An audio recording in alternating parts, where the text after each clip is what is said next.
اللہ علیہ وسلم ہم مکہ سے اپنا گھر بار جائیداد اولاد سب کچھ چھوڑ کر آپ کی خاطر ہم مدینہ آ گئے ہیں، یا رسول اللہ حکم ارشاد فرمائے ہم اپنی جانیں قربان کرنے کے لیے حاضر ہیں۔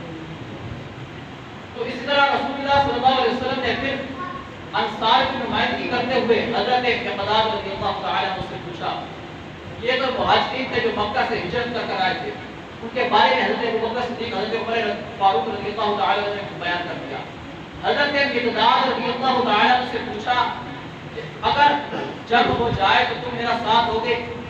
حضرت مقداد رضی اللہ تعالی عنہ نے عرض کی، یا رسول اللہ صلی اللہ علیہ وسلم والذی بعثنی بالحق نبیا، یا رسول اللہ اس ذات کی قسم کہ جس نے آپ کو نبی برحق بنا کر بھیجا، آپ حکم ارشاد فرمائے ہم آپ کے پیچھے کھڑے ہیں۔ اور فرمایا یا رسول اللہ صلی اللہ علیہ وسلم ہم موسیٰ علیہ السلام والی قوم کا حال آپ کے ساتھ نہیں کریں گے۔ وہ کیا حال تھا؟ قرآن مجید برہان رشید کے 6 پارے کے اندر اللہ رب العزت فرماتا ہے کہ جب حضرت موسیٰ علیہ السلام کی قوم کو اللہ نے جہاد کا حکم دیا اور حضرت موسیٰ علیہ السلام نے اپنی قوم سے ارشاد فرمایا کہ میری قوم اللہ جہاد کا حکم دے رہا ہے، آؤ میرے ساتھ فرعون اور اس کی قوم سے جہاد کرنے چلیں۔ تو حضرت موسیٰ علیہ السلام کی قوم نے کہا فَاذْهَبْ أَنْتَ وَرَبُّكَ، اے موسیٰ تو جا اور تیرا رب جائے، وہ جا کر لڑے، اِنَّ هَٰؤُلَاءِ قَاعِدُونَ، اس سے کہا کہ رکھا ہے۔ یعنی موسیٰ علیہ السلام کی قوم نے جہاد کرنے سے انکار کر دیا،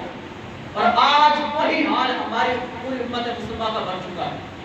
کہ جیسا حضرت موسیٰ علیہ السلام کو جواب دیا گیا تھا کہ موسیٰ تو جا تیرا رب جائے لڑے، ہم تو بیٹھ کر تماشا دیکھنے والے ہیں، ہمیں تو اپنی دنیا کی فکر ہے۔ آج ہم مسلمانوں کو بھی اپنی دنیا کی فکر رہ گئی ہے۔ آج فلسطین کے مسلمان ہمارے سامنے ذبح ہو رہے ہیں، لیکن ہر مسلمان کو اپنی دنیا کی توجہ لگی ہوئی ہے۔ ہر بندہ اپنا مال کمانے میں لگا ہوا ہے، چاہے وہ ایک قصبے سے تعلق رکھتا ہو، چاہے وہ شہر سے تعلق رکھتا ہو، چاہے کوئی وزیر ہو، کوئی افسر ہو، جو بھی ہو، ہر بندہ اس دنیا میں اپنی توجہ میں لگا ہوا ہے۔ لیکن ہمارے سامنے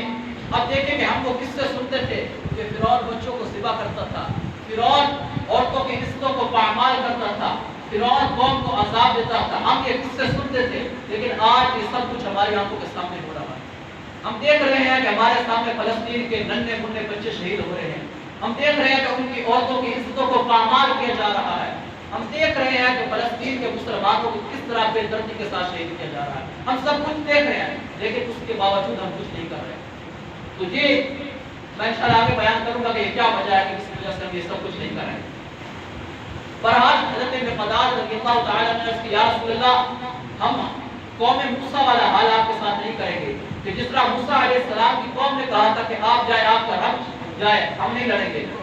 عرض کی، یا رسول اللہ صلی اللہ علیہ وسلم اگر آپ ہمیں برق الغمام، یمن کا آخری شہر ہے، عرض کی، یا رسول اللہ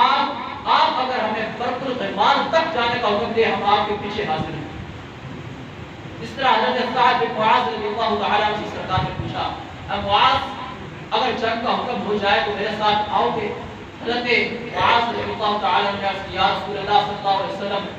آمنا بک، یا رسول اللہ ہم آپ پر ایمان لے کر آئے، وصدقنا بک، یا رسول اللہ ہم نے آپ کی تصدیق کی، آپ نے کہا خدا ایک ہے، ہم نے مان لیا، آپ نے کہا کہ میں نبی برحق ہوں، ہم نے مان لیا، یا رسول اللہ آپ نے ارشاد فرمایا کہ قرآن اللہ کی کتاب ہے، ہم نے مان لیا، یا رسول اللہ جب خدا کو مان لیا، آپ کو مان لیا، قرآن مجید کو مان لیا، یا رسول اللہ اب تو کچھ چیز بچ ہی نہیں گئی، اب تو ہم آپ کے پیچھے کھڑے ہیں،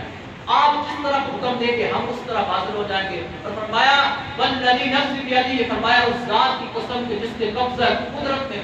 ہماری جان ہے، یا رسول اللہ اگر آپ سمندر کے کنارے کھڑے ہو کر ہمیں حکم ارشاد فرمائے تو سمندر کے اندر چھلانگے لگا دو، یا رسول اللہ ہم آپ کے پیچھے سمندر کے اندر چھلانگے لگا دو۔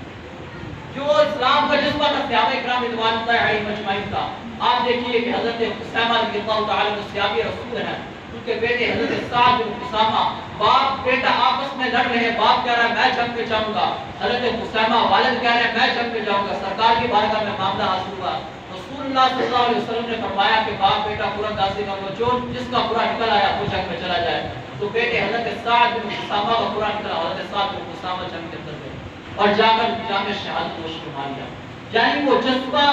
دیکھیے کہ جنگ کا، تو رسول اللہ صلی اللہ علیہ وسلم کے حکم پر صحابہ کرام رضوان اللہ علیہم اجمعین کس طرح اپنی جانوں کو پیش کر رہے ہیں. اور دیکھیے کہ جب جنگ کا وقت ہوا اور رسول اللہ صلی اللہ علیہ وسلم نے دیکھا کہ سامنے 1000 بندہ کھڑا ہے اور ادھر رسول اللہ صلی اللہ علیہ وسلم کے پاس جو صحابہ کرام رضوان اللہ علیہم اجمعین ہیں وہ کم و بیش 313 یعنی تہائی حصہ تیسرا حصہ کھڑا ادھر اور ادھر 1000 بندہ کھڑا ہوا ہے. آپ حساب لگائیے کہ ایک بندے کو چاہیے کہ وہ 3 بندوں کو مارے پھر جا کر اس جنگ کے اندر کامیابی ہو سکتی ہے. تو اس وقت رسول اللہ صلی اللہ علیہ وسلم نے جو دعا مانگی, بخاری شریف کی روایت ہے, رسول اللہ صلی اللہ علیہ وسلم نے جو دعا مانگی وہ بڑی قابل قدر ہے. اور اس دعا سے ہمیں شان صحابہ بھی سمجھ آ جائے گی کہ شان صحابہ ہے کیا. آپ دیکھیں گے, دیکھیے رسول اللہ صلی اللہ علیہ وسلم نے دعا کی, فرمایا اللہم انجز ما وعدتنی, اے اللہ رب العزت جو تو نے مجھ سے وعدہ کیا آج وہ وعدہ پورا فرما دے. اللہم ما وعدتنی, اے اللہ وہ چیز عطا کر دے جس کو تو نے مجھ سے وعدہ کیا. اور فرمایا اللہم انتہلک هذه العصبہ, فرمایا اے اللہ رب العزت, رسول اللہ صلی اللہ علیہ وسلم ہاتھ اٹھا کر دعائیں مانگ رہے ہیں, عرض کر رہے ہیں یا رسول اللہ, رسول اللہ صلی اللہ علیہ وسلم دعائیں مانگ رہے ہیں, عرض کر رہے ہیں یا اللہ میری ساری زندگی کی میں نے 55 سال اس مکہ مکرمہ اس مدینہ منورہ کے اندر رہ کر تیرے دین کی تبلیغ کی ہے. میں نے تیرے دین کی خاطر طائف میں پتھر بھی کھائے ہیں, کفار اور مشرکین کی تکلیفوں کو بھی برداشت کیا ہے. اے اللہ رب العزت میں نے اپنی زندگی کے 55 سالوں کے اندر جو پونجی اکٹھی کی ہے, جو اسلام کے مرد اکٹھے کیا, فرمایا اللہم انتہلک هذه العصبہ, یا اللہ یہ مجھ محمد کی 55 سال کی کمائی ہے 313 کہ 55 سال اسلام کی دعوت کی خاطر تکلیفیں برداشت کی. اور عرض کیا اللہ رب العزت میں نے اپنے 55 سال کی عمر میں یہ 313 تیرے دین کی خاطر اکٹھے کیے. اور فرمایا اللہ